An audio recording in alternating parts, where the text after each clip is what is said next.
Glória a Deus. Abram comigo as vossas Bíblias no Evangelho de Jesus, segundo escreveu João, capítulo de número 4. Obrigada. Eu estou feliz de conhecer essa igreja. Quero render graças ao Senhor por essa oportunidade de estar diante de um povo tão seleto, tão abençoado por Deus. É uma honra de verdade estar entre os irmãos. Eu quero glorificar a Deus pela vida do pastor Agnaldo Valadares, né? Deus abençoe sua vida, pastor, também da sua esposa, irmã Neide. Falei certinho, irmã Neide? Glória a Deus. E também da líder do Ministério de Mulheres, irmã Marlene. É você, não é, irmã Marlene? Glória a Jesus. Irmã Marlene, a varoa aqui escreveu Marlene Detone, é isso mesmo? E pronuncia assim? Tu detona até no nome, é? Forte, rapaz. Falei, rapaz, com o nome desse eu nem pregava mais. Só anunciava o nome, Marlene Detone. É, glória a Deus. Feliz também em conhecer a cantora Ana Paula. Na verdade eu estou dizendo conhecer, mas eu tive a impressão da gente já ter estado junto. É equívoco meu? Já estivemos juntas, né? Pastor Ananias? Glória a Deus. Como Deus te usa. Meu Deus do céu, que bênção, né, irmãos? Oh, quem pode dar um glória a Deus pela vida da irmã Ana Paula? Glória a Deus. João, capítulo de número 4.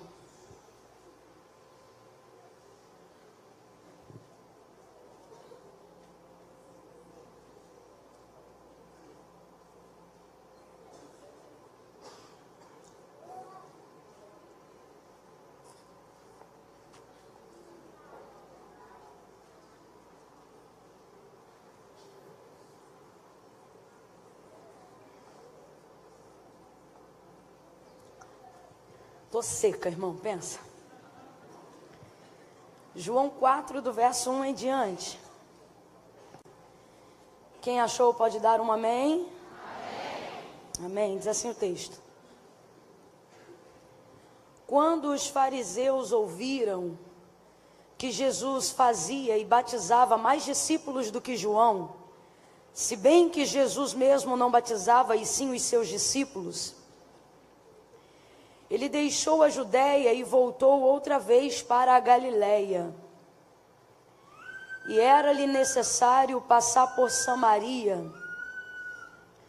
E chegou, pois, a uma cidade samaritana chamada Sicar, perto das terras que Jacó dera a seu filho José. E estava ali a fonte de Jacó. E Jesus, cansado da viagem, assentou-se junto à fonte. Já era quase hora sexta. Nisto veio uma mulher samaritana tirar água. E disse-lhe Jesus: dá-me de beber. Pois seus discípulos tinham ido à cidade comprar comida. E disse-lhe a mulher samaritana: como sendo tu judeu, pede de beber a mim, que sou mulher samaritana? Pois judeus não se comunicam com os samaritanos. Pelo que respondeu-lhe Jesus, dizendo: se tu conheceras o dom de Deus, e quem é o que te pede, dá-me de beber, era tu que lhe pediria, e ele que te daria água viva. Diga amém por essa palavra. Amém, glória a Deus. João 4 trata para nós a narrativa de uma história muito conhecida.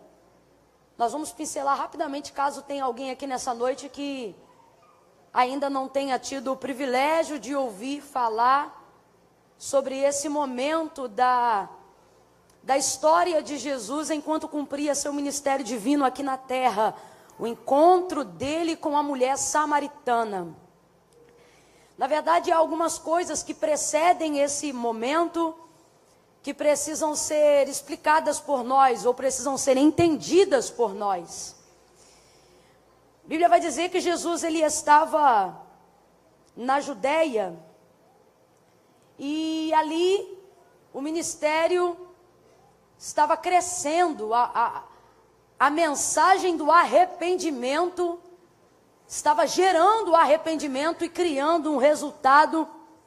muito grande na Judéia. João já pregava o arrependimento antes de Jesus chegar. E quando Jesus visitou o deserto da Judéia, ele evidenciou, ele credenciou toda a mensagem de João. E isso fez com que o deserto da Judéia, que já era cheio pela mensagem de João, multiplicasse, enchesse ainda mais. Porque ele ganhou todo o respaldo, todo o crédito de que tudo que ele dizia era verdade. Imagine ele falando de alguém que era maior do que ele, mais poderoso do que ele, do qual ele não era digno de carregar nem as sandálias, nem de desatar a sandália dos seus pés. E ele já era um homem extremamente poderoso em obras e palavras. A palavra do Senhor vai dizer que João era poderoso, que nascido do ventre de mulher, Jesus vai dar testemunho dele que igual a ele não tinha. E que desde o dia de sua morte passou-se a fazer guerra do reino dos céus, entendendo que agora ele seria tomado à força. João Batista é alguém que vai inaugurar um novo tempo. E aí ele pregava com tanta autoridade que as pessoas começavam a pensar que não seria talvez ele o Cristo. E aí o texto vai dizer, ele falou a verdade e não mentiu, dizendo, não o sou. Aquele que vem após mim é maior do que eu. E ele já era poderoso. Aí ele diz, do qual eu não sou digno nem de desatar a sandália dos seus pés. Aquele que vem depois de mim, na verdade é antes de mim, porque é nascido primeiro do que eu. Mais poderoso do que eu. Quando João Batista pregando sobre ele, vem chegando ele, João Batista vai ganhar ainda mais crédito em tudo que ele falava. E agora, meu irmão, tem dois grupos de pessoas discipulando no deserto. João e seus discípulos e Jesus e seus discípulos. O texto vai dizer que eram muitos que se batizavam naqueles dias. Não é exatamente Jesus que desce às águas, os que buscam o arrependimento, mas os discípulos de Jesus. Agora veja, o reino de Deus está em abundância, o nome de Deus está sendo glorificado. Aonde já havia uma multidão, agora há uma multidão em dobro. Muitos estão sendo batizados. Não há necessidade daquela mesma ordem de discipulado que nós temos hoje, para que as pessoas entendam o motivo do batismo. Só para a gente entender, por exemplo, hoje nós seguimos uma religião que chamamos de cristianismo, né? No nosso meio, por exemplo, nós somos os evangélicos. Naquela ocasião, eu poderia dizer que a religião do judeu é étnica. Ele não precisava, na verdade, ouvir sobre aquilo que ele já sabia. Um menino de 7 anos já conhece a Torá praticamente de cor. Então, na verdade, eles só precisavam produzir frutos dignos de arrependimento, acreditando que realmente eles tinham do que se arrepender, mesmo sendo filhos de Abraão. Então, por causa disso, não era necessário uma vastidão muito grande de uma obra de discipulado, a não ser reconhecer que haviam em si pecados. E por causa disso, eram muitos que se batizavam. O nome de Deus está sendo glorificado, o deserto está cheio, a obra está crescendo, o reino de Deus está ganhando amplitude. Diga glória a Deus por isso. Isso, a obra está florescendo, está crescendo. Oh, aleluia, as palavras do Senhor estão se cumprindo. Já estão começando a surgir aqueles que seriam testemunhas na Judéia, Samaria e até os confins da terra.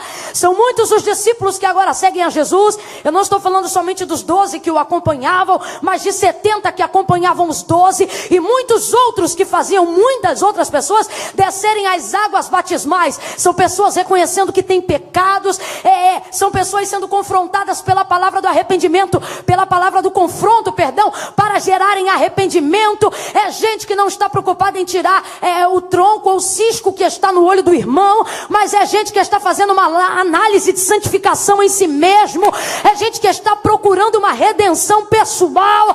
O nome de Deus está sendo glorificado na Judéia. Pense numa obra bonita, pense numa obra bonita que está sendo feita lá. Os discípulos de Jesus batizam de um lado, os discípulos que seguiam a João batizam de outro.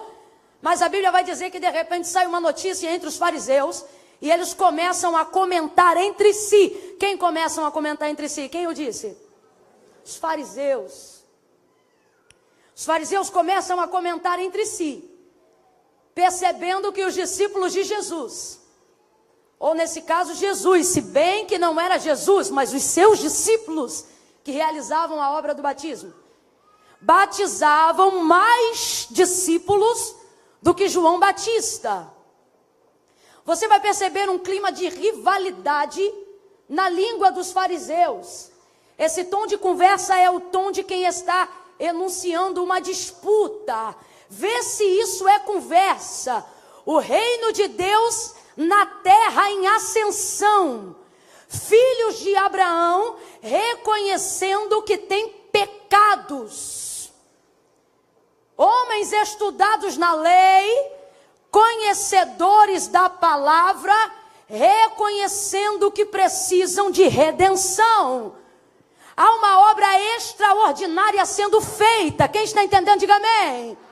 E de repente os fariseus começam a comentar entre si que os discípulos de João Batista, ou nesse caso de Jesus, batizavam mais aqui é com I. Eles estão falando sobre valores quantitativos, dizendo que os discípulos de Jesus, ou no caso Jesus, batizava mais do que os discípulos de João Batista. E o texto vai dizer que ao saber disso, ele deixa a Judeia. Tinha que ser conversa de fariseu, irmãos. Deus nos trouxe aqui nessa noite a despertar-nos para uma grande obra de salvação e uma grande obra de amplitude na chamada que o Senhor nos vocacionou. Você vai caminhar em sucesso todas as vezes que estiver associado à palavra da salvação. Você vai caminhar em triunfo todas as vezes que conduzir a sua vida a uma vida voltada para pregar a verdade, a fim de que pessoas se arrependam pelo seu testemunho. O seu ministério será fecundo. A chamada de Deus na sua vida prosperará.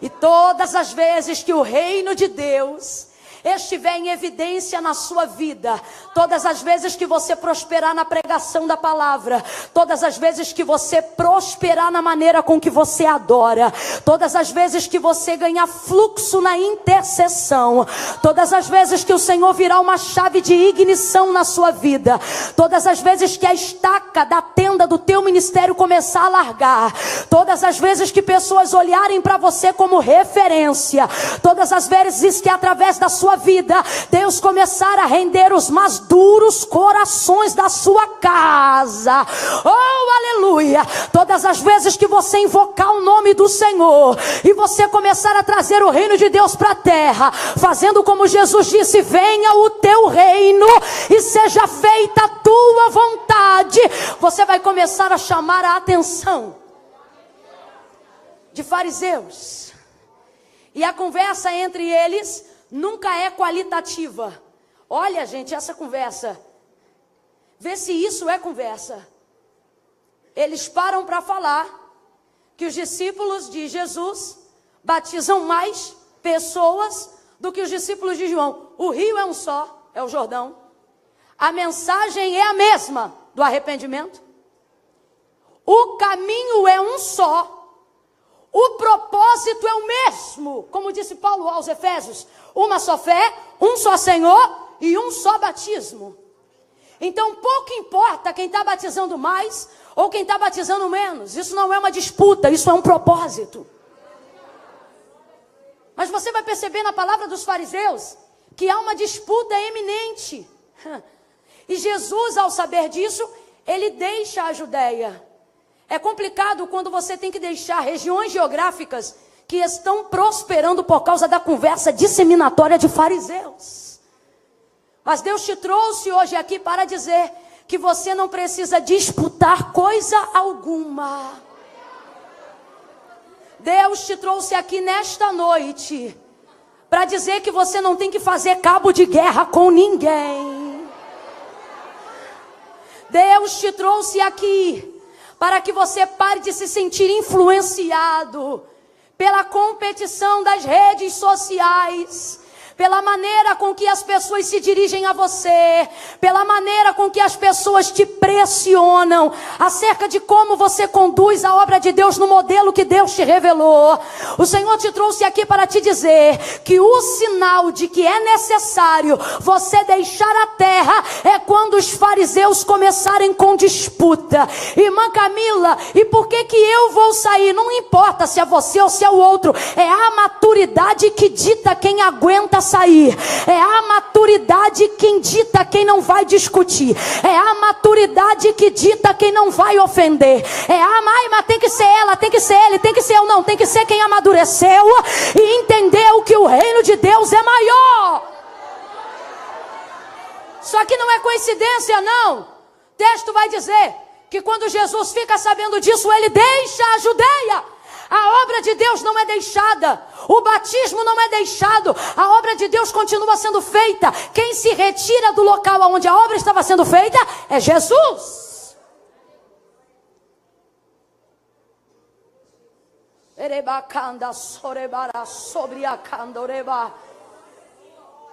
Eu costumo dizer que no reino de Deus, quem compete já perdeu e não sabe. Dê uma olhada para pelo menos 2 pessoas e diga: aqui não tem competição. Não, olhe para quem está ao seu lado e diga: aqui ninguém compete nada. Não, aqui ninguém compete nada. É conversa de fariseu, dizer quem canta mais, quem prega mais, quem ora mais, quem intercede mais. Isso é conversa de fariseu. A conversa de fariseu está sempre apoiada em valores quantitativos. Quem dá o maior dízimo, quem tem o maior carro, quem tem a maior oferta, pode ter certeza, isso é conversa de fariseu. O Senhor te trouxe aqui para te dizer: uma só fé, um só Senhor e um só batismo. O propósito é um só, e quem faz mais não interessa. O que importa é que quem ganha é o reino de Deus. Jesus vai falar sobre questões quantitativas quando ele vai falar, por exemplo, acerca do nosso pecado. Ele vai trazer uma parábola e, simplificando aqui, ele vai falar sobre um que devia mais e o outro que devia menos. E o Senhor, que podia perdoar a dívida, perdoou a ambos, tanto o que perdoava mais, tanto o que devia mais, quanto o que devia menos. E perguntando para os seus discípulos, ele falou: vocês acham que quem mais foi perdoado? Aí o outro vai dizer: ora, quem devia mais. Só que a moral do texto não é essa. A moral do texto era que tanto quem devia muito, quanto quem devia pouco, estava em condição igualitária. Por quê? Tanto quem devia muito, quanto quem devia pouco, não podia pagar, sim ou não? Sim ou não? Vamos supor, tinha um que devia 100, mas não podia pagar. E o outro devia 10 mil, mas também não podia pagar. Ou seja, ambos eram devedores e nenhum podia pagar. Quem está entendendo, diga amém. Então o Senhor está dizendo hoje para nós aqui, tanto acerca do pecado, que é o que a parábola dizia, o que ele está dizendo é: não importa quem pecou mais ou quem pecou menos, vocês estão em posição igualitária no que tange a salvação, porque ninguém podia pagar a dívida e eu paguei. Ninguém, não importa se você bebeu mais ou se bebeu menos, se um fumou mais ou se fumou pouco, se o outro caiu com 10 ou o outro caiu com 5, a sentença era a mesma, o inferno. Ninguém podia pagar a dívida e ele pagou.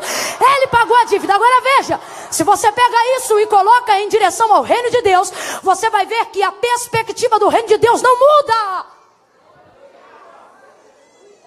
Não importa quem faz mais ou quem faz menos, não é para você. Não sou eu que ganha. Presta atenção. Quando a gente ganha, não é metodista que ganha. Quando a gente ganha, não é assembleia que ganha. Quando a gente ganha, não é presbiteriana que ganha. Quando a gente ganha, quem ganha é o reino. Soma ponto para o reino, para a glória de Deus.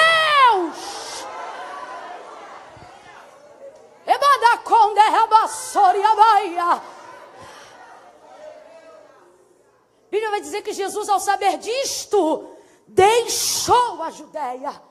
Você acha que Jesus ia ter algum problema com João Batista por causa de fariseu? Claro que não. Mas ele deixou assim mesmo, a fim de que esse burburinho acabasse. Irmão, muitas vezes, se ausentar de um ciclo de conversinha não é covardia, é estratégia, é sabedoria. É entender que as coisas não precisam girar em torno de mim. Agora veja, a segunda coisa, o texto vai dizer que isso chega aos ouvidos de Jesus, isso chega aos ouvidos dos discípulos. Jesus não se justifica em nada e nem permite com que os seus se justifiquem. Ele simplesmente se retira.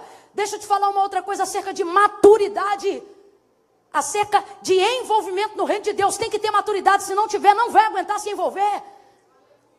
Nem tudo que chega ao seu conhecimento significa que você deve rebater. As pessoas têm mania de achar que tudo que chega ao seu conhecimento deve ser resolvido por elas. Quem falou? Aonde está essa máxima?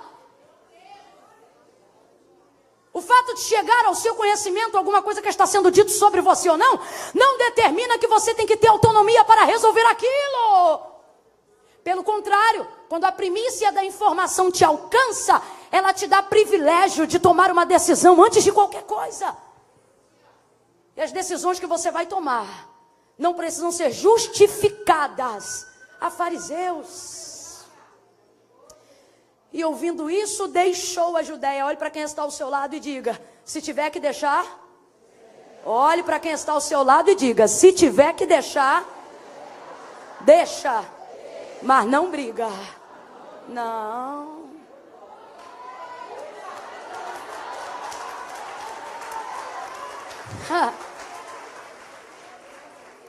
Eu sei que para muitas pessoas esse é o tipo de palavra que gera um teor onde alguém pensa que é covardia.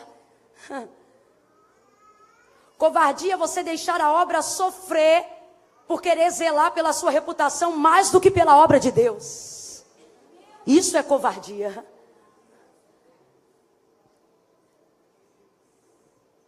E deixou a Judéia. Eu sei que às vezes é difícil deixar aquilo que a gente ajuda. Deixar aquilo que tem participação nossa. Deixar aquilo que faz parte de nós. Mas a Bíblia diz que ele deixou a Judéia. Deixou a Judéia.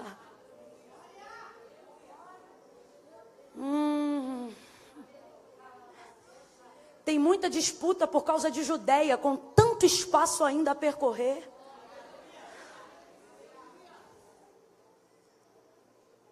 Irmão, o campo é grande. Eu vou contar de 1 a 3, quando eu disser 3, você vai repetir isso comigo e vai dizer: o campo é grande. Vamos lá? 1, 2, 3, diga. O campo é grande, irmãos. Ele deixou a Judéia, mas ainda tem Galileia. Ele deixou a Judéia, mas ainda vai passar por Samaria. Ele nunca pediu campo, ele sempre pediu obreiros. Ele disse: rogai, pois, ao Senhor da seara. Quem é o Senhor da Judéia? O Senhor. Da Galileia? O Senhor. De Samaria? Você não é dono de nada, menino. Eu não sou dona de coisa nenhuma. A seara é dele. Os ceifeiros também são dele. Os obreiros são para ele. Porque nele, dele, por ele, para ele são todas as coisas. Ele diz: a seara é grande, porém poucos são os ceifeiros ou os obreiros. Rogai, pois, ao Senhor da seara que envie ceifeiros para ela. Olha para esse crente de novo e diga para ele: o campo é grande. Não, agora vou te pedir uma gentileza. Pega a mão com carinho, apoia no ombro dele. No 3, você dá um empurrãozinho como quem precisa partir. Dá um empurrãozinho de leve e diz: o campo é grande, vai. O campo é grande, vai. Para de limitar a tua vida, para de limitar o espaço, para de limitar a geografia, para de limitar a expansão do seu ministério, para de limitar aquilo que Deus quer fazer e aquilo que Deus ainda pode fazer. O campo é grande, mas todo mundo quer ficar só onde está prosperando. O campo é grande, mas todo mundo quer ficar amontoado na Judéia. O campo é grande, mas Jesus sabe que o campo é grande, está entendendo? O Senhor está dizendo hoje para alguém aqui: desarma a estaca da tua tenda e amplia o lugar da tua habitação. Oh, aleluia! Porque o campo é maior do que esse tipo de perda que você teve.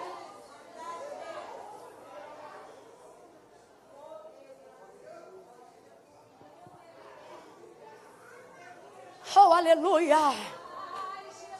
Você não vai brigar por causa disso, não? Você diz: não vou não, o campo é grande. Mas olha, a oportunidade era tu que cantava hoje, botaram o teu nome na escala. Não tem problema não, o campo é grande. Hoje eu não canto aqui, amanhã eu canto lá, depois ele canta aqui. Fica tranquilo. Ó, uma garota, você acreditava que era fulano que pregava hoje, só porque acharam uma data na tua agenda, acabou tu vindo? E aí a fulana que estava hoje aqui, ela só veio aqui, mas ela é que era a pregadora de hoje. Não tem problema não, ela está em paz e está dando glória, porque ela sabe que o campo é grande. Hoje prega eu, amanhã prega ela amanhã, e o Senhor vai ampliando a estaca da tenda. Deixou a Judeia e decidiu ir para a Galileia. Jesus deixou a Judeia e voltou outra vez para a Galileia. Então, quando Jesus sai da Judeia, ele quer chegar na Galileia. Aí João vai expressar no texto que enquanto ele se dirigia para a Galileia, decidiu passar em Sicá, província samaritana, terra de samaritano. Aí João vai usar uma expressão que me chama muita atenção no verso 4. Ele vai dizer assim: e era-lhe necessário, diga comigo, necessário. Necessário, irmão, necessário fala de necessidade. Mas Camille, necessidade é diferente de vontade? É. Necessidade é diferente de vontade. Vontade é fazer o que eu quero, amém? Necessidade é fazer o que precisa ser feito mesmo quando eu não quero fazer. Quem está entendendo, diga amém. Amém. Aí porque João é o único dentre todos os evangelistas que vão trazer as narrativas do evangelho, do ministério de Jesus na terra. Ele é o único que tem uma característica que o distingue totalmente de todos. João é alguém que não se preocupa apenas em trazer fatos nas suas narrativas. Todos os outros trazem apenas a narrativa de fatos. Aonde Jesus estava, filho de quem ele era, onde ele passou, o que ele fez. João não. João, ele sempre vai se preocupar em utilizar palavras-chave que narram a intenção por trás dos fatos. Acho que por isso o Evangelho de Jesus torna-se tão, escrito por João, torna-se tão especial. Porque os outros entregam a narrativa dos fatos. João não, costuma ser extremamente peculiar, falando de cada intenção por trás dos fatos que Jesus operou. Você vai ver isso, por exemplo, no capítulo 1 de seu livro.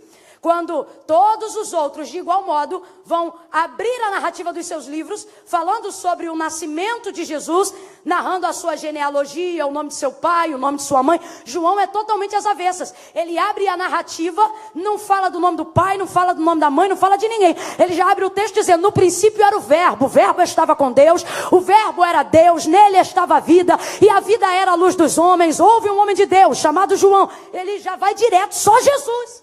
Ele só fala das intenções que envolvem os feitos. E isso faz a gente olhar de uma maneira diferente sobre a perspectiva de João. Então, quando João usa uma palavra como necessária, você precisa levar em consideração. Porque isso aqui não é apenas a narrativa de um fato, mas a intenção por trás de um fato. Qual? Ele está deixando claro que Jesus não vai passar em Samaria apenas por vontade, desejo voluntário, mas por uma necessidade de atender o ministério. Há um propósito para que ele passe em Samaria. Quando Jesus chegou no deserto da Judeia, o texto vai dizer que João Batista viu Jesus e disse para ele: tu vens a mim? Era eu que deveria ir a ti. Aí ele diz: mas isto eu faço para que se cumpra toda a justiça. Jesus era um homem justo.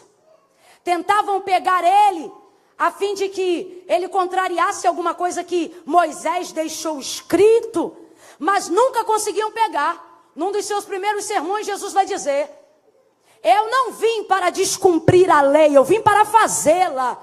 O que ele está dizendo é: eu vim dar significado ao que vocês fazem apenas como sistema, como ritual. Então Jesus não vai pisar em território samaritano para desmerecer a cultura judaizante. Você sabe que o território samaritano é um território que não é, na verdade, pisado pelos judeus. Você viu, nós lemos aqui, judeus e samaritanos não se comunicam. E não se comunicam por quê? Porque os samaritanos perverteram a liturgia de culto a Deus. Quando eles miscigenaram e quando eles se curvaram diante de ídolos constituídos por mãos de homens. Quando Jesus conversa com essa samaritana na beira do poço de Jacó, o texto diz que ele fala assim para ela: traze-me aqui o teu marido. E ela diz: eu não tenho marido. E ele diz para ela: tu disseste com verdade, porque tu já tiveste 5, e o 6º que tu tem agora não é teu marido. Aí ela diz assim para ele: mas aonde é que se deve adorar? No templo ou no monte? no templo ou no monte. Os samaritanos têm um método de adoração no monte. Um método que não é legítimo, porque o lugar de adoração era no templo em Jerusalém. Lá estava o altar legítimo, lá estava o sacerdote legítimo, lá estava a oferta verdadeira. Mas ela diz no monte por quê? Porque eles criaram um sistema de adoração a Deus no monte. Lá tem um altar onde eles tentam adorar a Deus no monte.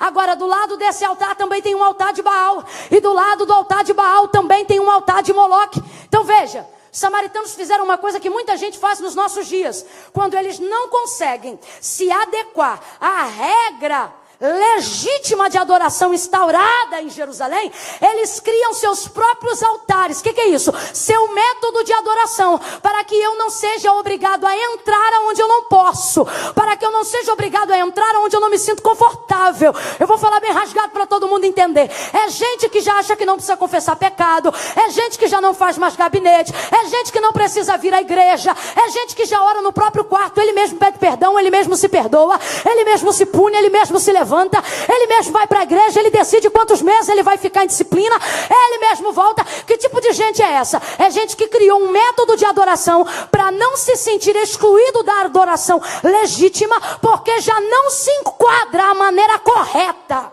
de adorar. Talvez você diga, irmã Camille, tem maneira correta? Tem, é só ler a Bíblia. Deus decide como deve ser adorado.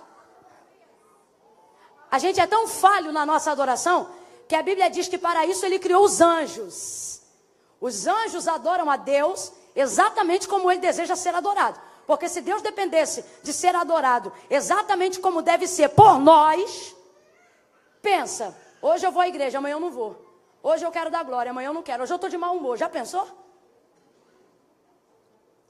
Aí ela diz assim, aonde se deve adorar, no templo ou no monte? O que ela está perguntando é, aonde eu levo oferta para expiação do meu pecado? No templo ou no monte? Parece que ela está fugindo da conversa, mas não está. O que ela quer saber é o seguinte, eu levo oferta para expiação desse pecado aqui agora, de estar com o marido que não é meu. Esse pecado que eu acabei de confessar, eu levo essa oferta aonde? No templo ou no monte? Aí Jesus vai dizer para ela, tu sabes que a salvação vem dos judeus. O que ele está dizendo é, se você tivesse que levar uma oferta para de fato e de verdade receber perdão legítimo, você deveria levar esta oferta no templo em Jerusalém. O que Jesus está dizendo é, nós não consideramos o altar que vocês criaram no monte como lugar de adoração, quiçá como lugar de redenção. Só que aí, olha a situação dessa mulher. Ela diz assim, aonde... Estou transliterando para você. Ela diz, aonde eu levo oferta para a expiação desse pecado? No templo ou no monte? Aí Jesus vai querer dizer para ela, ficou ruim para você, porque no templo tu não entra e no monte Deus não recebe?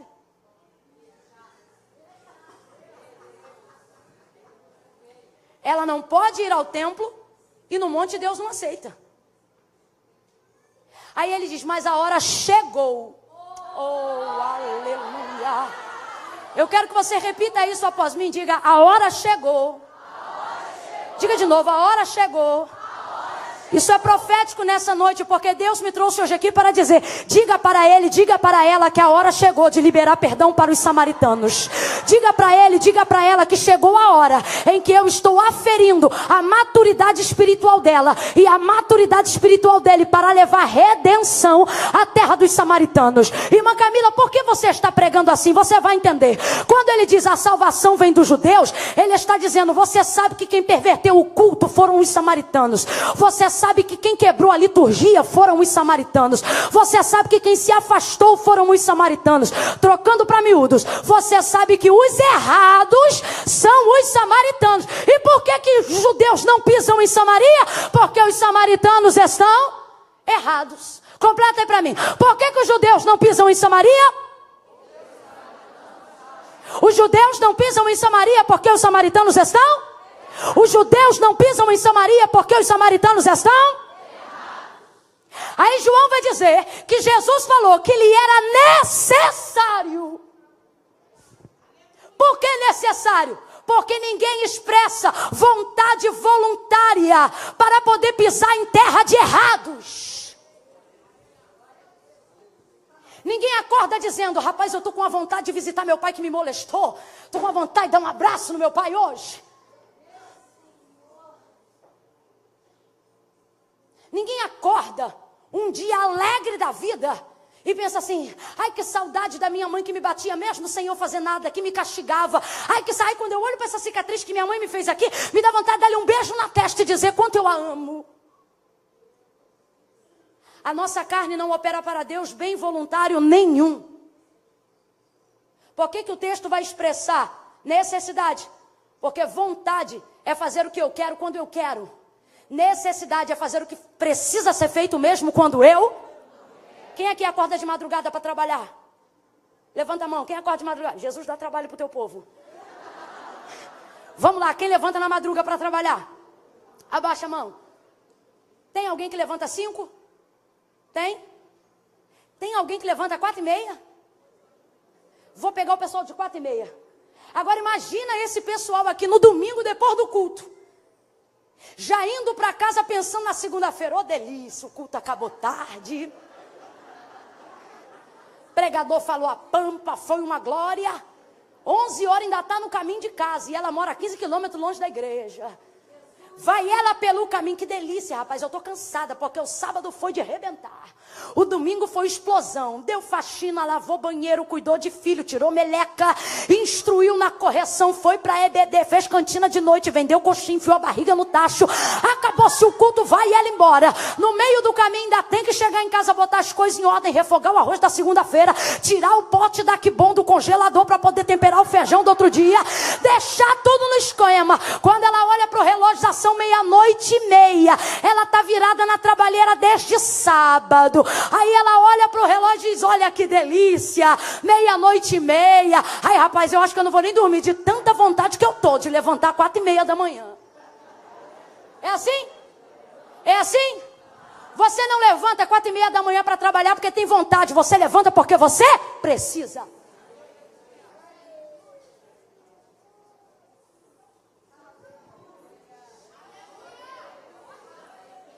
O que a maturidade em Deus nos permite fazer?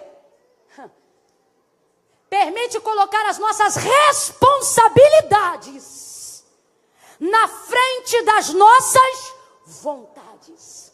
Quando é que você vê que teu filho cresceu? No juízo, na mente.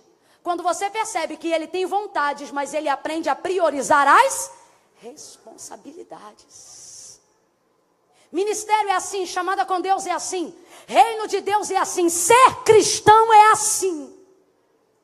É aprender que a partir do momento que você foi chamada, a partir do momento que você foi chamado, a partir do momento que você foi vocacionado, que você se apresentou para ser uma testemunha do Evangelho de Cristo, para ser uma testemunha do reino de Deus aqui na terra, você precisa aprender a colocar as suas responsabilidades na frente das suas vontades. Tem crente que ainda não aprendeu isso. Ele vem para a igreja e ele diz: se eu sentir, eu dou glória. É crente de vontade. Agora tem uns que entendem que a liturgia de culto não é o que Deus manda, mas é o que eu levo. Aí esses vêm para a igreja e eles não são do tipo: eu dou glória se eu sentir. Eles são ao contrário, eles dizem: eu vou dar glória até sentir. Até sentir eu dou glória. Gente que entende que a responsabilidade de adoração está na frente da vontade de sentir a adoração. Deus te permitiu ser olhe para cá. Deus te permitiu. Essa palavra é altamente profética. Eu tinha separado 2 Reis. Deus virou quando eu entrei aqui. Deus te permitiu ficar em posição desconfortável diante de comentários fariseus, para tirar de um lugar de comodidade e ampliar a experiência do teu ministério. E a primeira lição que Deus está te dando é que para alargar essa tenda, você vai ter que aprender a deixar coisas das quais você fez parte. Segundo, você vai ter que aprender a colocar as suas responsabilidades na frente das suas vontades.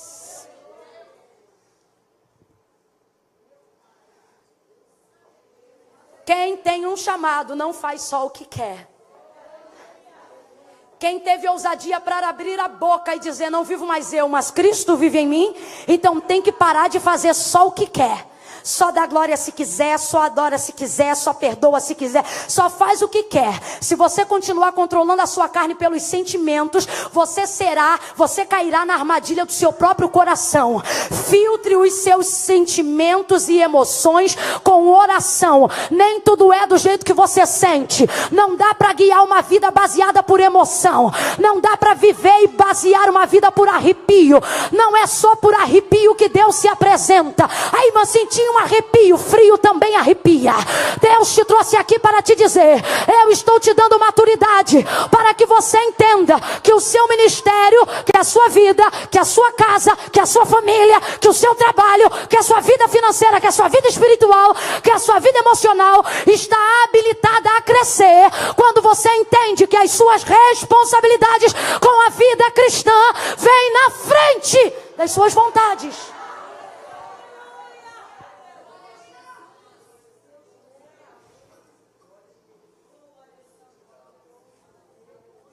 Por que necessidade? Porque não é só o que eu quero, mas é o que eu preciso. Por que necessidade? Porque se eu fosse levada só pela vontade, eu não iria. Mas como eu não sou guiada pelas minhas vontades,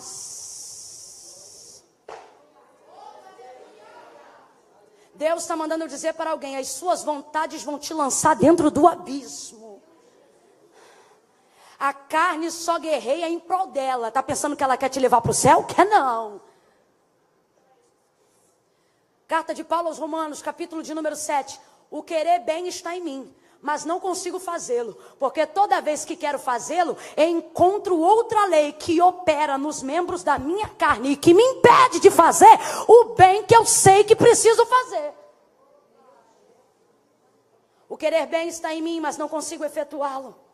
Porque encontro outra lei operando nos meus membros que milita contra esta lei de querer fazer bem. Todas as vezes que isso acontece, ocorre que o bem que quero fazer, não faço. Mas o mal que eu não quero, esse miserável homem que sou, quem me livrará do corpo desta morte? Você sabe por que tem gente aqui que está afastada dos caminhos do Senhor e ainda não voltou ao centro da vontade de Deus? Porque está esperando vontade.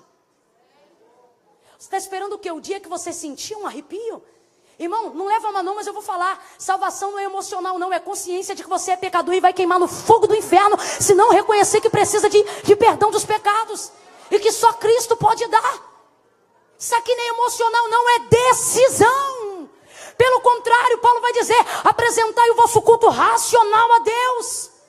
Espírito Santo não está aqui para arrebatar a tua consciência, não. Ele está aqui para te tornar mais consciente. E de maneira consciente você entender que não tem outro caminho. E precisa fazer hoje aqui como Pedro. Para quem iremos nós? Se só tu tens palavra de vida eterna.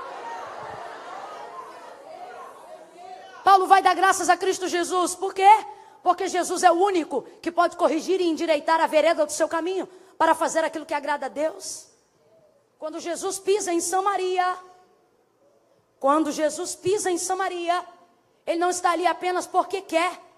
Ele está ali para cumprir uma demanda do chamado. Oh, aleluia! Oh, aleluia! Jesus vai chegar ali. Geograficamente, Samaria está entre Judeia e Galileia. Quando Jesus deixa a Judeia, ele quer chegar onde? Em Samaria? Quem lembra? Quando Jesus deixa a Judeia, ele quer chegar em? Aquilo que está no meio do meu caminho não pode me impedir de chegar aonde eu quero.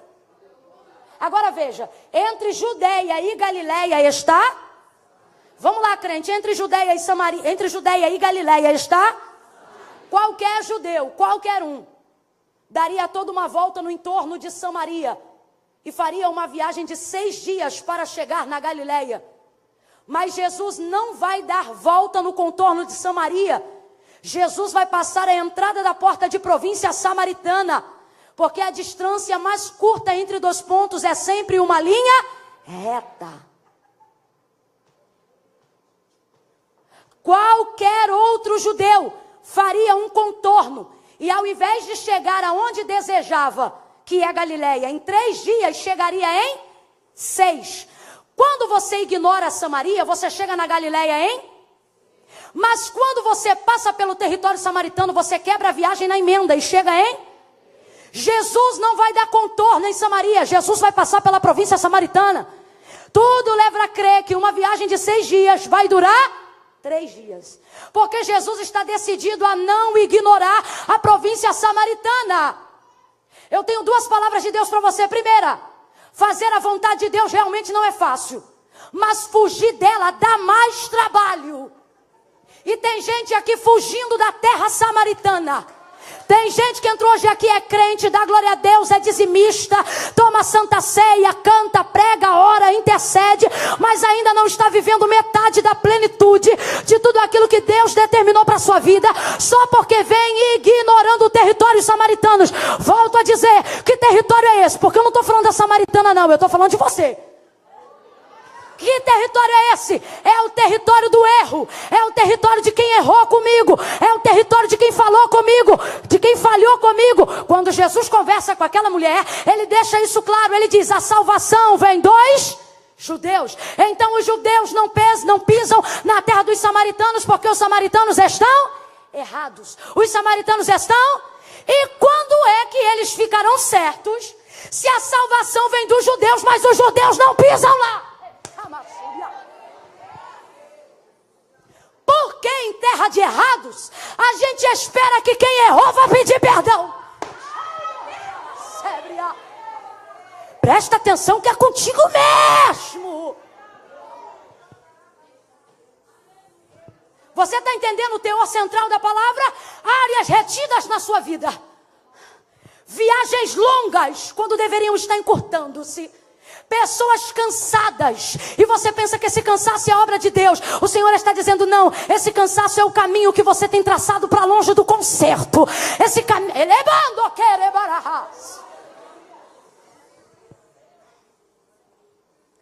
você diz, mas pisar lá? Mas quem errou comigo foi ela.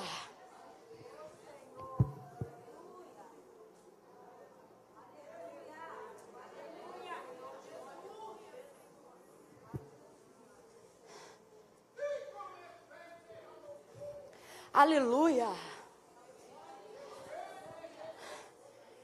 Eu vou falar do jeito que Deus está mandando eu falar, sem arrumar na minha boca. Você pensa que o seu problema é que você ora pouco. Não, não é. Porque você podia orar pouco. Se estivesse no lugar do centro da vontade de Deus, você oraria pouco, mas sua oração seria mais eficaz. Ela não é. Não é porque você ora menos ou porque ora mais. É porque você está recusando-se a pisar em terras que o Senhor já tem te conduzido há tempos. Tem gente aqui que era para ter acabado o trajeto em 3 dias. E olha o perigo de você tardiar. O desconforto que é pisar em território samaritano.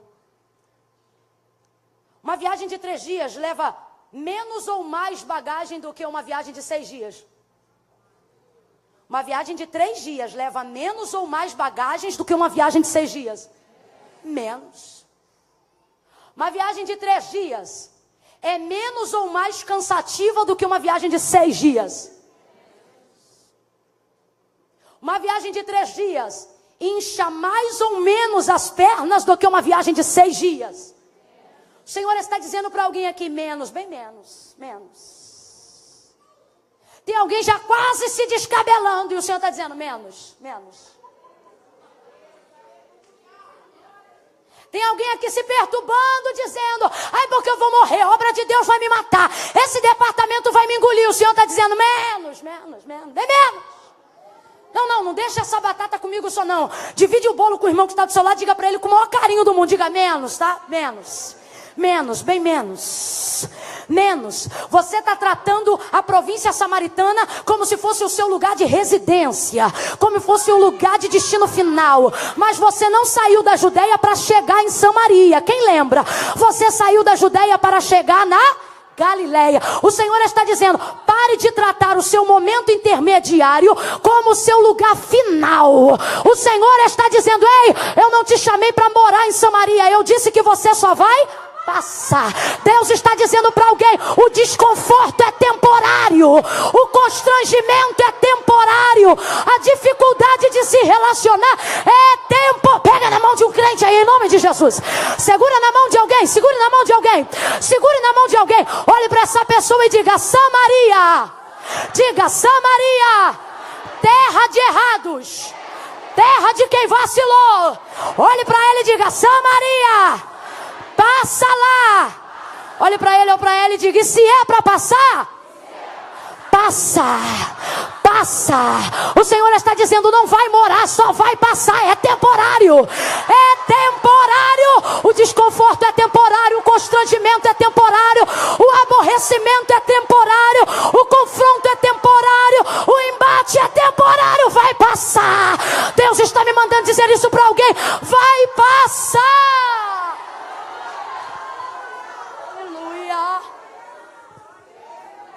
Se você ignorar Samaria,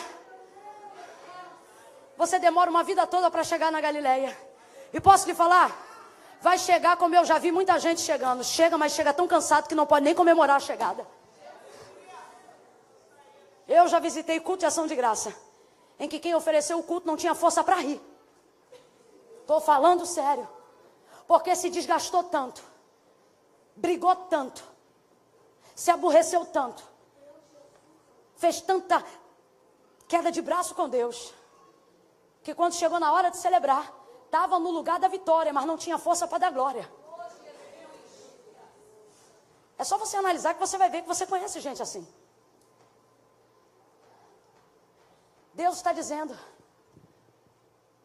tu te apressa em chegar na Galileia queimando etapas. Tu te apressa em chegar no destino final pelos teus meios. Mas Deus está dizendo: eu tenho os teus caminhos. E quando eu te mandar passar por Samaria, passa. E quando tu começares a pensar em tudo que tu tens que enfrentar, o Senhor está dizendo: não esqueça, Samaria é apenas lugar de... Oh, aleluia. Deus está dizendo para alguém aqui: em Samaria não está a sua dor, a sua tristeza. Em Samaria está o seu descanso. Porque aquilo que te inquieta,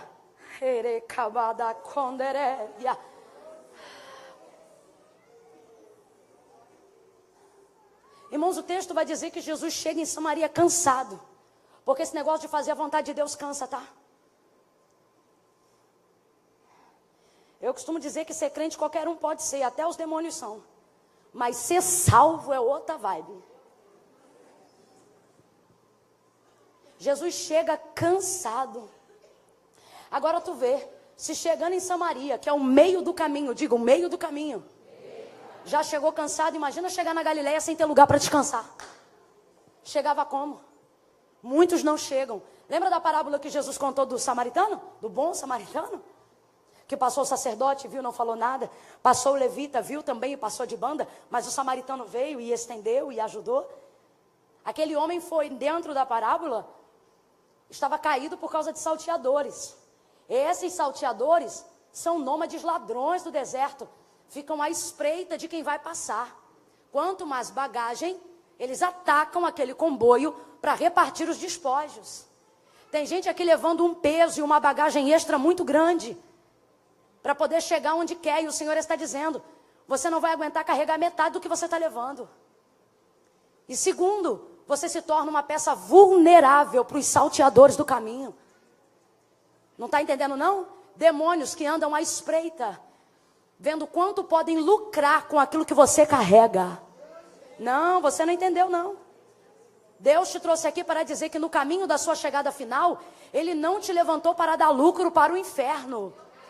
O que é isso? Gente que leva carga no caminho, aonde não te acrescenta nada no compasso, só faz os salteadores do caminho avançarem no comboio. Está entendendo? Jesus chega em Samaria e chega cansado, porque é o meio que te cansa. Irmão, no começo você sai motivado, perto do fim você lembra da chegada. É um meio que te atribula. Porque você vai perceber que empregou muita força para chegar ali. E que demanda de igual força para chegar ao fim.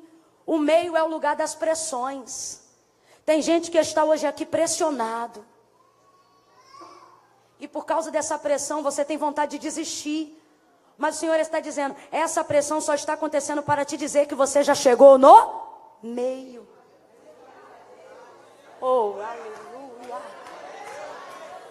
Quem pode entender o que o Espírito diz à igreja?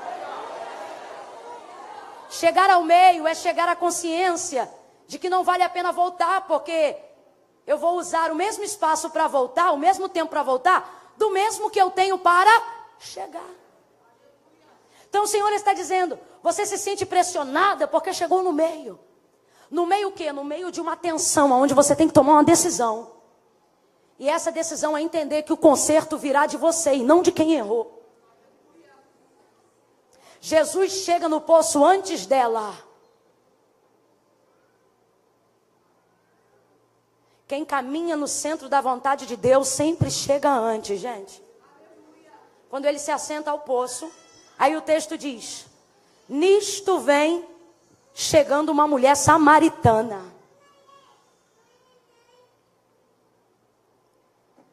Jesus chega e senta cansado. Jesus estava? E por causa que estava cansado, sentou. Quando senta, vem ela. Oh, aleluia. Deixa eu te perguntar uma coisa. Ele sabia ou não sabia onde ela morava? Ele foi ali por causa dela, sim ou não? Mas ele não foi ao encontro dela, mas ficou aonde ela viria ao encontro dele. No centro da vontade de Deus, até no teu descanso você produz. Tem mulheres e homens aqui que estão estressados, ansiosos, atribulados. Ah, porque eu tenho que fazer, porque eu tenho que ir, porque eu tenho que voltar. E o Senhor está dizendo, mas você está cansada. E você pensa, mas se eu não fizer, ninguém faz. Se eu não for, ninguém vai. E Deus te trouxe aqui para te dizer, senta e espera. E você diz, mas eu não posso. E o Senhor está dizendo, a sua ansiedade não vai acrescentar um côvado naquilo que você precisa resolver. Senta e espera. Mas você pensa que esperar é a mesma coisa de não fazer nada, mas não é. Quando Deus te manda sentar e esperar, quando Deus te manda descansar do seu cansaço, oh, aleluia. É porque Ele sabe que você está num lugar onde você pode achar repouso. E Deus está dizendo, quando você está no centro da minha vontade, ou seja, quando você está numa posição desconfortável, mas foi aonde eu te coloquei. Quando você está num lugar que você nem queria estar, mas está porque eu te disse que era necessário. Até quando não tiver nada para fazer, e você tiver só que esperar, o reino de Deus vai se mover em seu favor. Escute, a Bíblia diz que Jesus chega e senta no poço. E o texto diz que ele está cansado e está sentado. Ou seja, Jesus está descansando. Complete aí para mim, Jesus está? Jesus está descansando. Sabe o que as pessoas pensam? Que descansar e não fazer nada é a mesma coisa, mas não é. O descanso está para o trabalho, assim como o trabalho está para o descanso. Se uma pessoa só trabalha e não descansa, todos os seus anos de trabalho irão para o ralo. Porque para que o trabalho seja feito, uma pessoa precisa fazê-lo descansada. Quem está entendendo? Diga amém. Amém. O Senhor falou, vocês vão trabalhar 6 dias, mas no 7º dia vocês vão para gerar resultado do trabalho, porque senão o seu trabalho vai para o lixo, porque você não vai ter vida para vivê-lo. Só que as pessoas criaram na sua mente a ideia de que descansar é não fazer nada.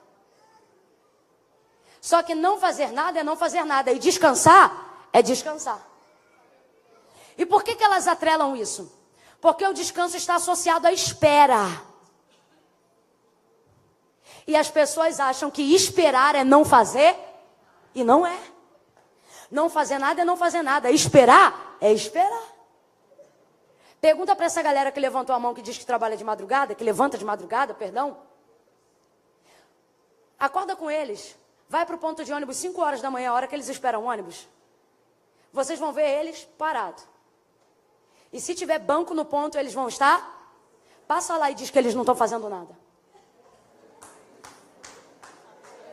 Para ver o que eles vão te responder. Estar parado, sentado e esperando não é a mesma coisa que não fazer nada. Tem gente que se mexe para um lado e para o outro e não resolve. Anda para um lado e para o outro e não dissolve. Levanta inquieto, dorme atribulado. Trabalha meio-dia, se desgasta até no sábado. E quando chega no domingo, ele mal ouve a voz de Deus. Porque ele entende que todo esse ativismo não adiantou. Então Deus está dizendo para mim e para você hoje: quando estiver cansado, sente, descanse e espere. Esperar onde? Você está achando que é fácil esperar? Não é não. Esperar é aguardar que aquilo que eu creio já está pronto. Ele senta e vem chegando ela. Quando você espera em Deus, no lugar certo, aquilo pelo qual você foi procurar, aquilo pelo qual você quer encontrar, você não precisa ir até ele. O texto diz que ele senta e nisto vem chegando ela. Ah, não, você não entendeu. O Senhor está dizendo que ele foi ali por causa dela. O Senhor está dizendo que ela era a chave para alcançar Samaria. O Senhor está dizendo que ele estava ali a fim de alcançar ela. Mas ele foi na casa dela? Ele entrou na cidade e correu atrás dela? Ele sentou e esperou ela chegar. Sabe qual é o nome disso? Sincronismo da obediência. É quando você sujeita o Cronos a obedecer o Kairos. Aí você fica onde Deus quer que você esteja. E aí aquilo que você deseja, você não corre atrás, mas chega até você. E quem está correndo de um lado para o outro não entende nada. Pega na mão desse crente, pega.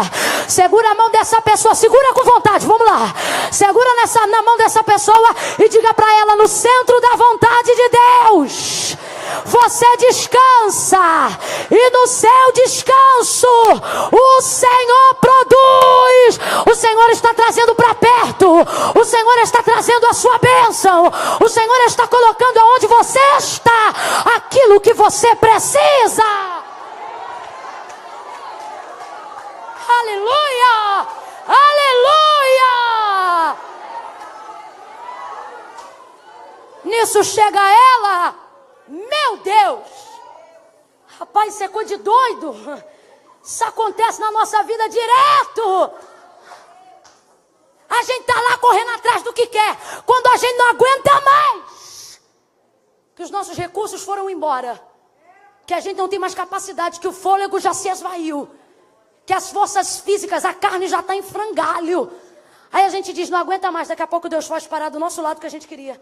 É um jeito de Deus dar um tapa na gente com luva de pelica e dizer: eu não preciso que você faça, eu só preciso que você esteja onde eu quero.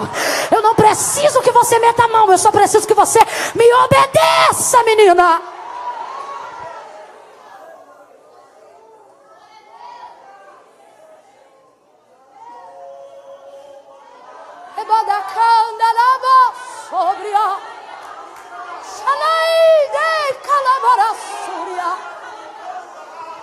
Deus está dizendo: obedeça e eu vou te trazer para perto.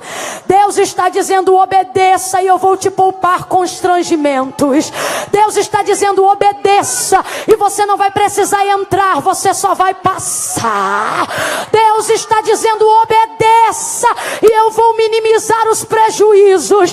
Deus está dizendo: obedeça e eu vou acelerar o conserto. Obedeça e eu vou facilitar a ordem da casa. Obedeça, Ele está dizendo para alguém: só obedece, obedece, obedece. Eu vou falar de novo. Ele está dizendo: eu não preciso que você faça, eu só preciso que você esteja.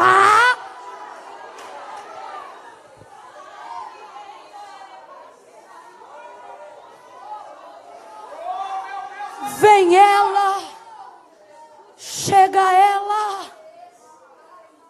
Eu já antecipei a história. Ele pede água, ela não dá.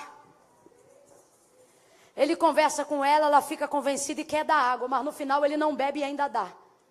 É o texto mais interessante da história. Fala de água, ela vai com o cântaro para pegar água em cima do poço. No final, ela não dá água, ele não bebe a que queria, ela largou, ou seja, ninguém bebe água e no final todo mundo fica saciado. Aí escuta. Isso tudo sem fazer nada. Ela pegou a água? Não, porque o texto diz que depois que conversou com ele, largou o cântaro e entrou na cidade. Ele bebeu a água? Não, porque ela largou o cântaro e ele também não pegou. Veja, é uma das raras coisas na história que as pessoas estão no mesmo lugar e ninguém precisa fazer nada. Você diz, como é que eu vou fazer isso? E o Senhor está dizendo, você não precisa fazer nada, só precisa que você vá lá.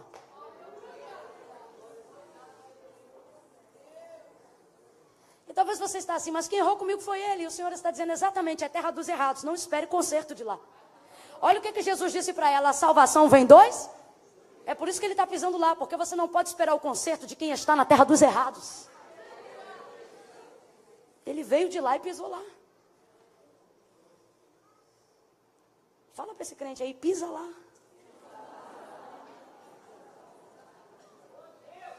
Pisa lá porque ainda que ele queira, por causa de seu erro, ele não pisa em Jerusalém, tá entendendo? Ele não vai entrar aqui, gente. Não vai. Tal pessoa não vai lá na sua casa, não vai. Mas Deus te trouxe aqui para te dizer, passa lá. Senhor, o que eu vou fazer? Ele está dizendo, uma coisa de cada vez. Eu só preciso que você esteja onde eu quero que você esteja. E para isso, você vai ter que romper o constrangimento.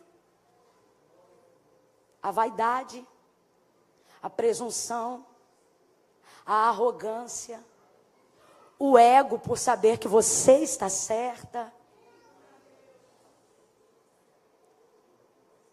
Só que é pedagógico. Sabe isso que você pensa que não tem jeito? Que não dá para falar, que enquanto eu estou pregando, você está dizendo, você não sabe qual é meu caso, senão você ia saber que não tem jeito. Sabe isso?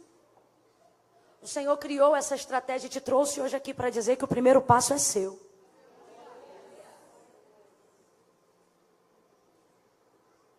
Jesus traz conserto para aquela mulher, ela se arrepende.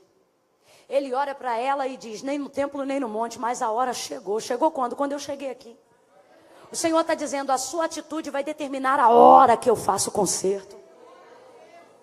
A hora chegou e já vem e fala contigo em que os verdadeiros adoradores não adorarão ao Pai apenas no templo e nem no monte, mas em espírito e em verdade. O que ele está dizendo é, não precisa subir ao monte nem esperar chance para entrar em Jerusalém. Eu sou o altar, eu sou o cordeiro, eu sou o sangue. Recebe perdão agora.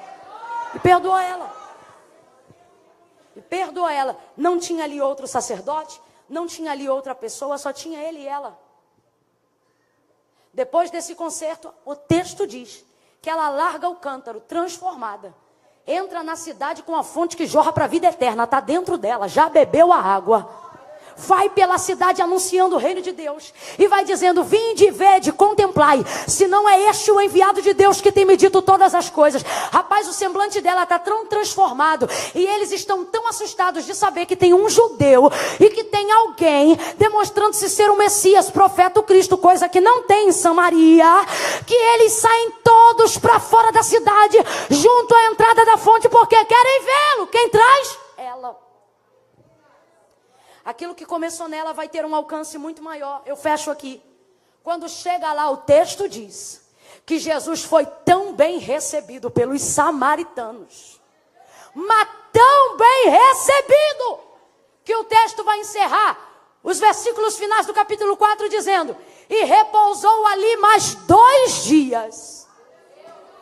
Era só para... Só vou passar porque é terra de errado. Só vou passar porque eu vou fazer um concerto, trocando para miúdos para quem está aqui. Só vou dar uma ligação, só vou fazer um confere. Só vou pedir perdão porque eu preciso ser liberada. Não aguento esses perdão, não. Mas enfim, só vou fazer isso por causa disso. Vai ser coisa rápida. Deus está dizendo, você não sabe, mas essa porta que você vai bater, vai abrir, se vai puxar cadeira, vai fazer café, e não vai deixar você ir embora antes de te dar um pedaço de bolo. E você que está pensando, não, irmã, é coisa rápida, o Senhor está dizendo, eu vou acrescentar teus dias, para que você saiba que aonde há concerto há alegria, aonde há concerto há comunhão, aonde há concerto há festa, celebração. Veja, ele precisava chegar na Galileia, ele já ia fazer uma viagem de 3 dias, mas o texto diz que ele decidiu ficar em Samaria mais 2 dias. Então veja, seria 3 dias até chegar em Samaria, e 3 dias de Samaria até chegar na Galileia. Ele sai da Judeia, passa em Samaria, e poderia acelerar para chegar na Galileia, mas ele fica lá mais 2 dias. Resumindo a história, qualquer judeu que estivesse saindo da Judeia para ir para a Galileia, iria chegar em 6 dias.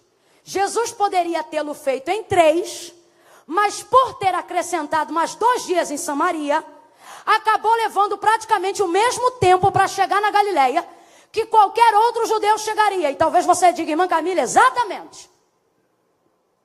Então você quer dizer que eu vou passar constrangimento, eu vou visitar a terra de errado, eu vou ter que aprender a colocar minhas responsabilidades na frente das minhas vontades.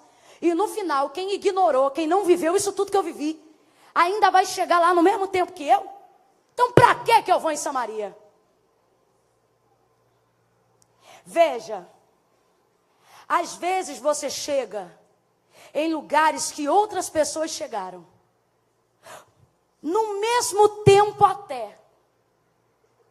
Só que você chega de um jeito que essas pessoas nunca poderão chegar, porque elas ignoraram o caminho traçado pelo Senhor.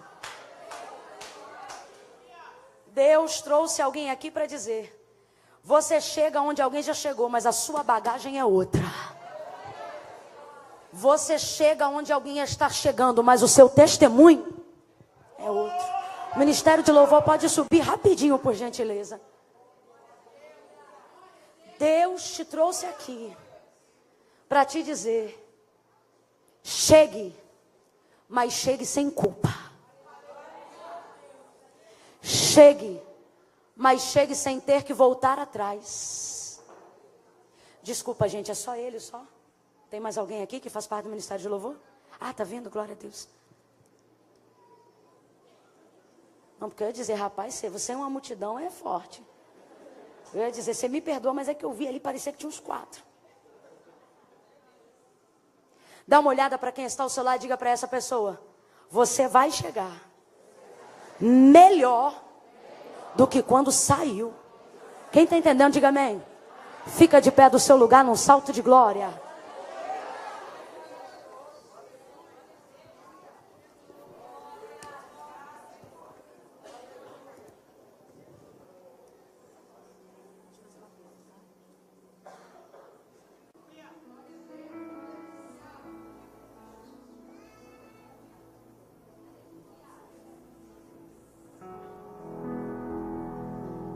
Compartilhar uma coisa aqui com vocês.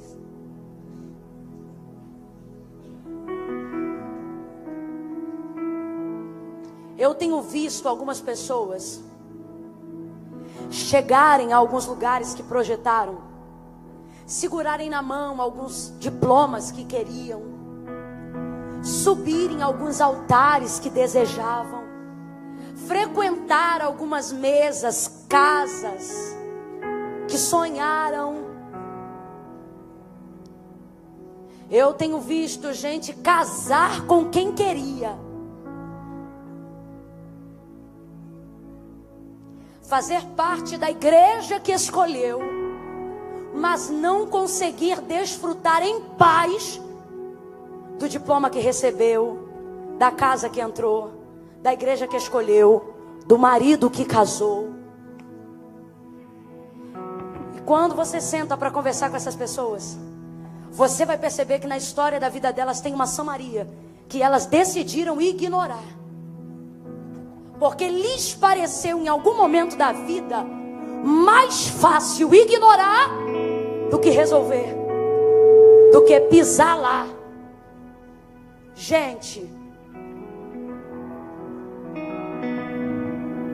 é melhor andar para frente devagar do que chegar rápido aonde quer para ter que botar o carro na ré e ter que voltar tudo de novo. É noite de livramento para alguém aqui. Deus tem falado comigo de pessoas que estão aqui nessa noite, passando dilemas pessoais, ministeriais. Dizendo, irmã Camila, eu sinto que eu estou chegando aonde eu quero, mas por que eu não estou sentindo satisfação no que eu estou fazendo? Por que eu prego, mas não sinto satisfação? Por que eu canto, mas não sinto a alegria da salvação? Por que eu venho à igreja, mas tenho tanto medo do arrebatamento da igreja? Pessoas que estão vivendo na linha do quase. Spurgeon disse uma vez que um quase vencedor não passa de um perdedor.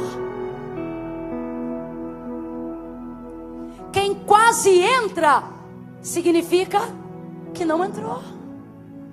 Quem quase vence significa que perdeu.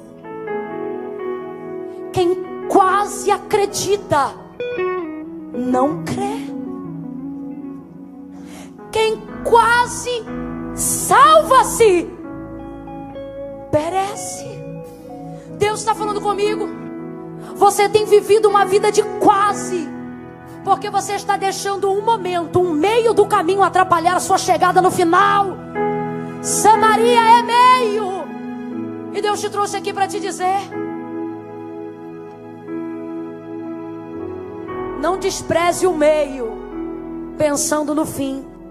Não queime etapas. Eu quero falar aqui a crentes salvos em Jesus. Tem consertos na sua vida. Eu conheço você e você me conhece. Se desse vazão à nossa vontade, eu pregava aquela mensagem que eu escolhi quando entrei. Aquela que vira. Aquela que a gente sai alegre. Mas às vezes sair contrito é o único jeito de sair transformado. E Deus separou essa noite para dizer a alguém: visite a terra dos errados. Não é seu lugar final e você não vai morar com eles. Mas para chegar onde você quer, você não pode ignorar o meio. Quem está entendendo, diga amém. Fecha os seus olhos, bota a mão no seu coração. Eu quero que você traga na sua boca o nome da pessoa que você não fala. O nome de alguém que você talvez até diga: irmã, quem não fala comigo é ele, quem não fala comigo é ela. Coloca a mão no seu coração e peça ao Senhor para te trazer a memória agora. Quais são as áreas de conserto na sua vida? Faça como Davi nessa noite: expurga de mim os pecados que me são ocultos, Senhor. Você está aqui e não fala com seu pai há anos. Isso não é possível mais. Você está aqui e traz rusgas no seu relacionamento com a sua mãe. Isso é passar na porta do céu e não entrar. Algumas áreas da sua vida, do seu ministério, do que Deus te confiou, estão retidas. Porque você quer evitar constrangimentos temporários, ter que falar de assuntos que te aborrecem. Mas nessa noite o Senhor nos trouxe aqui para dizer: é chegado o tempo de conserto. Eu só quero que você esteja lá. Deus vai colocar no teu caminho ainda por esses dias. Deus vai te dar a oportunidade diante de alguém aonde o conserto precisa ser estabelecido. Fecha teus olhos, curva a tua cabeça. Enquanto você vai orando aí, eu vou contar de 1 a 3.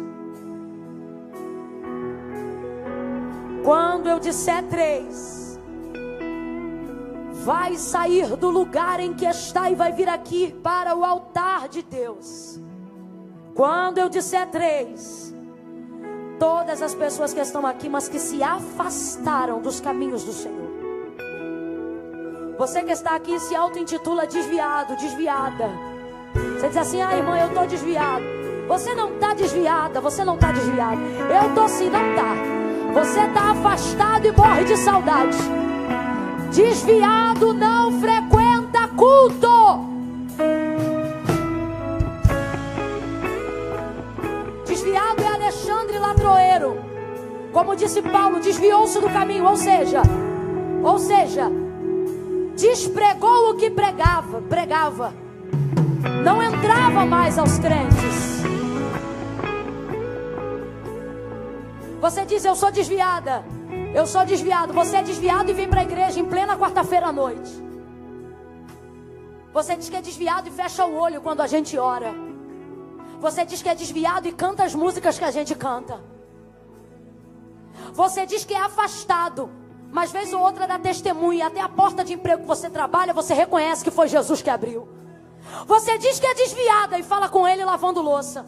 Você diz que é desviado e fala com ele dirigindo o carro. O Senhor está dizendo: você não é desviado, você é afastado e morre de saudade da minha presença. Você diz que é afastado, mas você se decepcionou com o sistema religioso, mas ainda ama Cristo. O problema é que você pensa que é possível servir a Cristo longe da igreja, mas um dedo não pode sobreviver fora do corpo. Por isso o Senhor está dizendo: supera as tuas decepções com o sistema e entra no corpo. Talvez você diga: irmã Camila, tudo bem, eu até reconheço que eu preciso voltar e fazer um concerto com Deus hoje, mas eu vou ficar aqui onde estou. Deus sabe, mas não concorda. Porque Ele diz: aquele que me confessar diante dos homens, eu também o confessarei diante do meu Pai que está no céu. Ele está dizendo para alguém aqui: você já me conhece. Como é que você tem cara de não me reconhecer? Quando você precisa, você chama meu nome e eu te respondo. Quando você clama, você me chama e eu te escuto. Você não tem coragem de se curvar às outras religiões, porque você acredita que só eu, Jesus Cristo, sou o mediador entre Deus e os homens. Você tenta chegar onde você quer, mas nunca chega, porque você está ignorando o lugar do concerto, a tua Samaria. Deus está dizendo: você precisa passar. O desconforto é temporário, o constrangimento é temporário, e depois você vai perceber uma alegria tão grande que você não vai nem ter pressa de sair do lugar do concerto. Fecha os olhos, igreja, fecha os olhos. Eu vou contar de 1 a 3. Quem se afastou dos caminhos do Senhor vai descolar o pé do chão e vai vir para o altar. Vai fazer uma aliança com Deus aqui no altar. Irmã Camila, eu preciso ir, precisa, porque Jesus vai te reconhecer diante do Pai, e Ele quer que você o reconheça diante dos homens aqui na terra. Eu vou contar até 3, e todos os pactos anteriores, caso hajam, serão quebrados enquanto você caminha em direção a Cristo, o nome sobre todo nome. Eu vou contar até 3, e você que está aí pensando: vou ou não vou? Vou ou não vou? Será que é para eu ir? O Senhor está dizendo: esse seu vou ou não vou nunca resolveu nada, mas a sua coragem em chegar aqui pode mudar tudo. Irmã Camila, eu só não vou porque eu tenho vergonha. A vergonha é temporária. Ela não faz nada por você, mas a sua ousadia em fazer uma aliança com Deus hoje te fazem chegar ao lugar determinado por Deus. Galileia é logo ali. O que você espera é logo ali. O que Deus tem para ti é logo ali. Você se debate e não vem, se entristece, não vem, se aborrece, não vem. O Senhor te trouxe aqui para te dizer: passa aqui.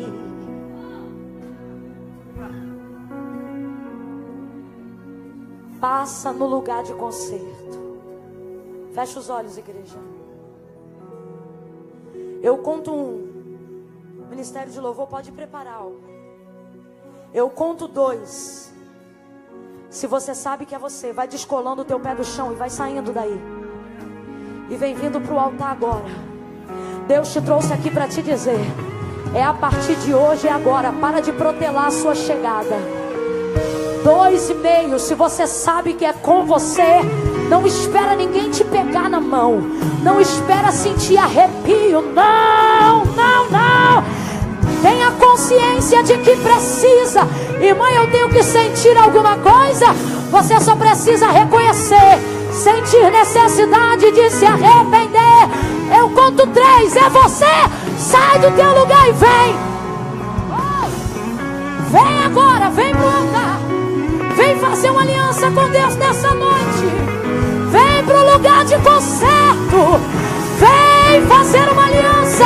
Se você está aí no canto, vem. Renda-se.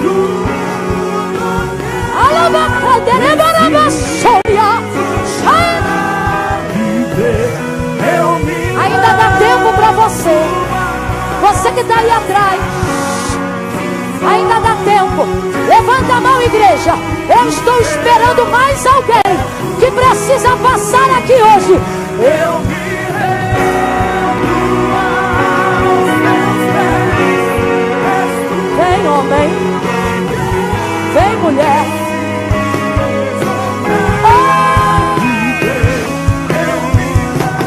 Oh, glória.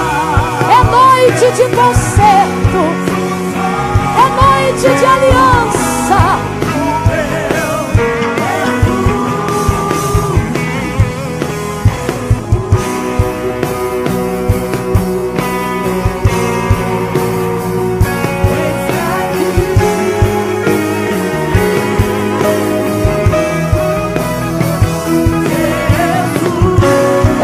Do altar para orar, porque tem mais alguém.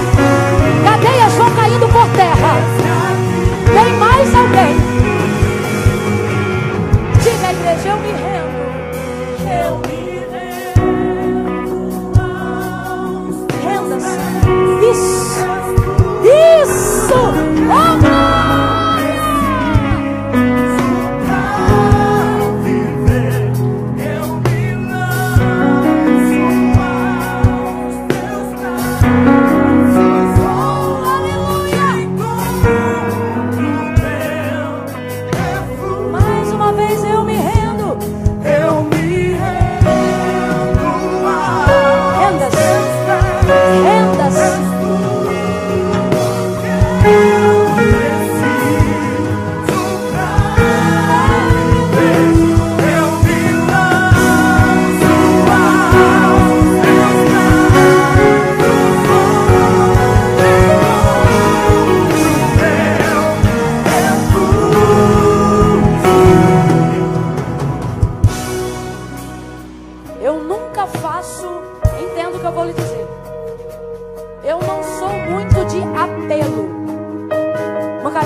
Das almas, faço sempre exatamente isso. Eu faço um convite.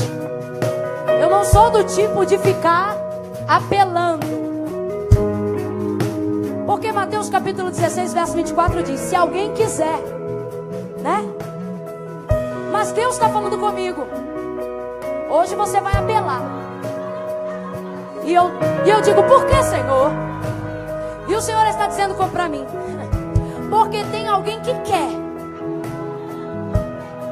mas está aí, preso, pensando: será que sou eu? Você pode ter certeza que é você, porque eu não sou do tipo que fico puxando. Você está aí dizendo: Senhor, se é para eu ir lá, me dá um sinal. E o Senhor está dizendo: o sinal é toda a sua vida.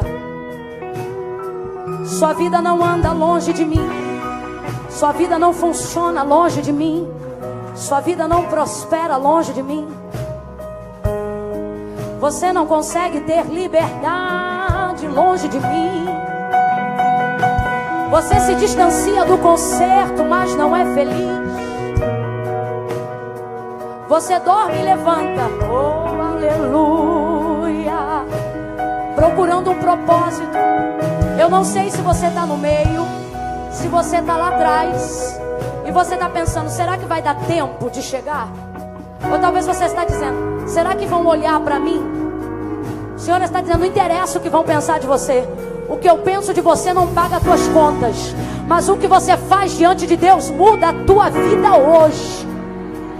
Tem alguém hoje aqui que precisa tomar uma decisão. E nós vamos cantar o refrão só mais uma vez.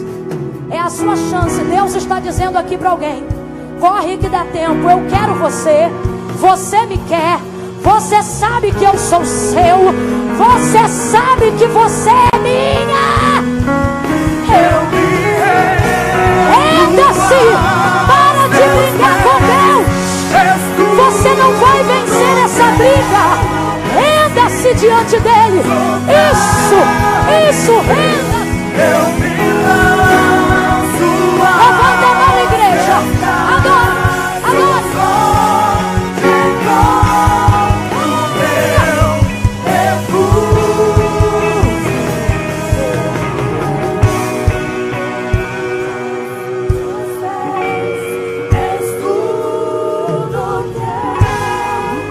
Toda a igreja, levante as mãos.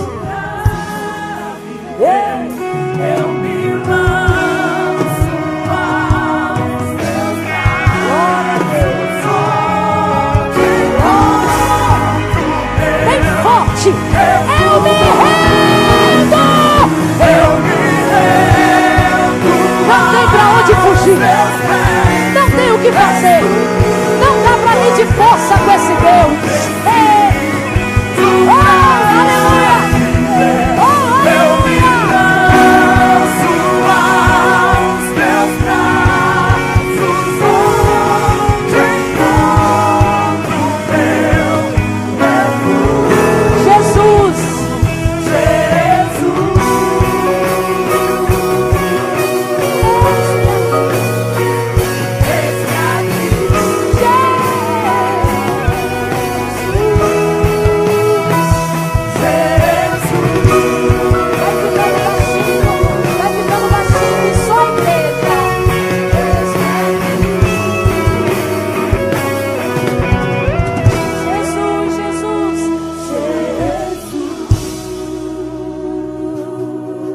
Levante a sua mão.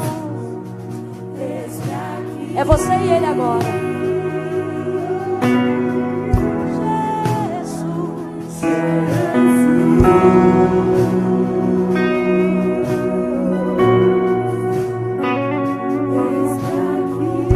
Deixa o corredor liberado, mas segura a mão da pessoa que está ao seu lado.